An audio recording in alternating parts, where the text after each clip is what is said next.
On a cool, mist-draped morning of early September of 1951, just days before she was to be married, Sheila Burton of Withdean, on the outskirts of Brighton, awoke to a sunrise that would mark her life forever. The world outside her window was still and pale, the kind of stillness that belongs to those moments just before the day really begins.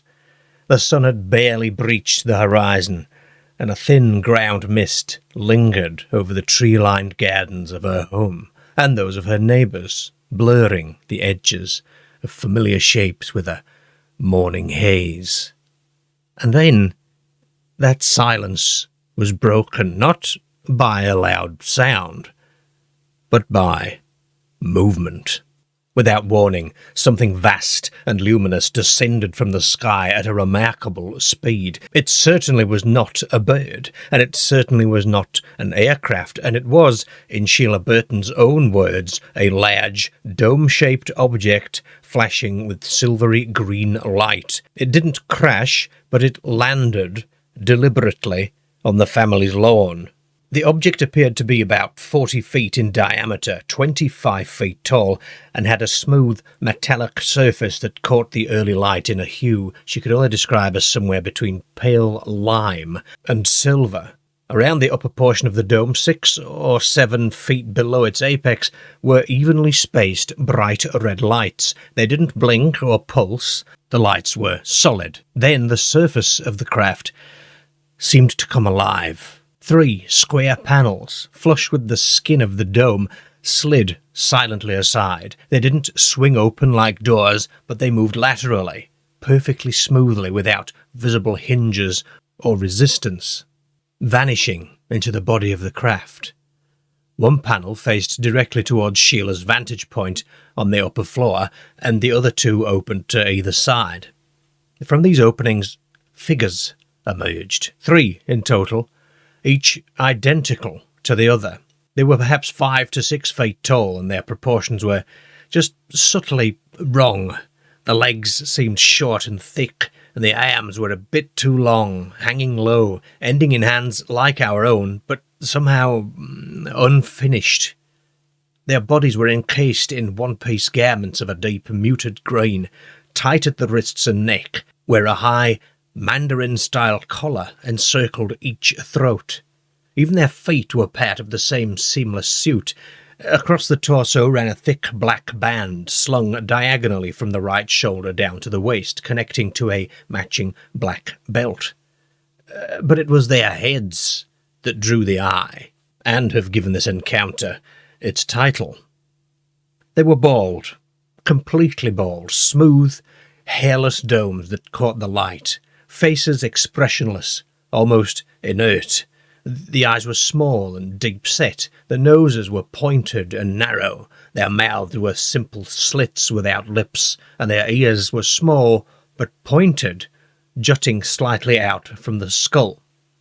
Their skin, according to Sheila's observation, was of a hue indistinguishable from her own. Each held an object, a weapon perhaps, 20 inches in length, a black cylindrical device tapering to a point at the front and rounded at the back. Beneath it, affixed at about 1/3 of the way from the rear, was a rectangular attachment, a bit like the magazine of a firearm, and it was engraved with vertical lines. A shorter, broader rectangle rose from the top at the same point. Whatever their function, these devices were gripped with both hands, but they were never actually used. The 3 entities moved as one, in perfect synchronization. They walked forward, each in a separate direction away from the craft. 30 feet, no more, and then they stopped. There was no scanning of the surroundings. There was no pause to observe this human figure clearly watching them from the upstairs window.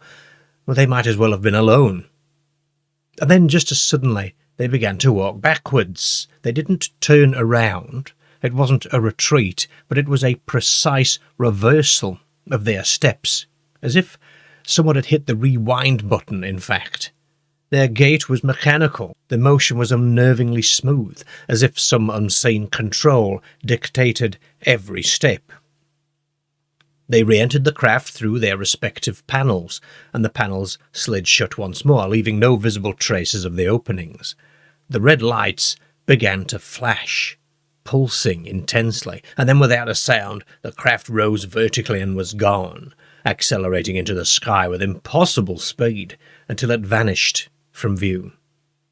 This whole event had lasted less than a minute. Sheila Burton stood frozen at the window, the enormity of what she had seen only slowly dawning. She didn't call her parents, she just stood there. The encounter had been too brief and too strange. It was too incomplete, really, for her to even begin to make sense of it. When daylight returned in full, she ventured into the garden. The grass was untouched. No burn marks, no indentations, not a single sign that 40 feet of alien engineering had rested there. In the years since, this image hasn't faded from her memory, the bald, Kojak-Headed figures with their pointed ears and silent, deliberate motions, that metallic dome that came and went like a phantom. And in the lexicon of the unexplained, it stands as one of Britain's briefest close encounters, and a pretty odd one at that, because it seems like it was part theatre, in a way, a performance or a show, and one is left to wonder what was the purpose of this brief excursion across that suburban lawn. Was it reconnaissance? Was it a ritual? Or was Sheila Burton merely an unwitting witness to something meant to go entirely unseen? In the absence of physical evidence, we've only Sheila's word. But on that September morning, in a quiet corner of Brighton, 3 beings of unknown origin touched the earth and were gone.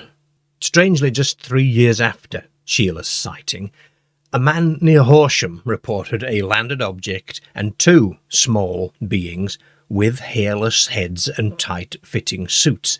He described their faces as smooth and unfinished, and Horsham and Brighton are not that far apart, particularly for an intergalactic traveller. In October of 1967, a farmer claimed to have encountered 2 figures near a glowing object in a field, and he said that they had pointed ears and completely bald heads. He had actually thought that the beings were wearing helmets, but as he looked closer, he realised it was the skin of their heads. 1973, Mansfield, and a woman reported seeing a bald-headed humanoid peering at her in her living room window late one night. The face was smooth, and the skin was pale, and the head was completely hairless.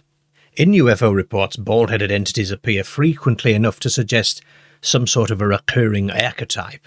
Sometimes they are described as robotic, other times as disturbingly human-like. In the UK, this detail seems to cluster around encounters between the 50s and the 70s, often with beings carrying instruments or devices, and often witnessed in absolute silence. Now, when Sheila Burton compared the beings' heads to Kojak-style baldness, obviously this was much later, and she was retrofitting a 1970s cultural image onto a 1951 memory. And it seems that in the 50s to the 70s, the UK was in this transitional phase of UFO imagery, moving away from the wise space brothers towards more clinical, uniformed operators of machinery, particularly in the 60s. However, with this one being in the early 50s, it sort of doesn't fit into the pattern of what was happening at that time. These beings that look manufactured, rather than mythical, as it were, robotic, drones perhaps. The reports of these types of entities was about to increase during this time. And then, of course, once the grey archetype took hold, these other entities all but vanished from British reports. Was this a phase in the evolution of whatever phenomenon underlies these reports? And what I mean by that is, are the beings that we are seeing, or that people are seeing, actually part of one lineage that has itself been evolving alongside humanity? Or was it just a reflection of the age, a time when automation and cybernetics and cold machinery were becoming part of our world, and so we project them onto whatever mysteries visit us in the night? In the end, we can't say, can we? But for Sheila Burton, staring down into her garden from an upstairs window, there was no abstraction. There was no confusion. She saw the light of a glowing dome and 3 bald-headed figures striding silently across the lawn, before then vanishing forever into the sky. Introducing the Eeries Vault Patreon page, a treasure trove of research notes, newspaper and magazine clippings, exclusive on-location video content, early access to public videos, and access to the Eerie Isles interactive Google map with countless sighting and encounter locations for you to peruse at your leisure. This will be updated each time a new video is released and will become one of the most comprehensive encounters maps in the world. With membership options from as little as £1 per month. What are you waiting for? Head over to the Vault. Eerie's Vault Live is a live stream show here on YouTube where you, the viewer, can have a call about your own stories about the weird, the paranormal and the unexplained. The show starts at 9 PM GMT every Friday night, and we want to hear your stories. You can also email your stories ahead of the show to be read out live on air. Just send an email to eeriesvault@gmail.com with your story, opinion, or suggestions relating to high strangeness and the unexplained. That's Eerie's Vault Live, Fridays at 9 PM GMT, here on YouTube.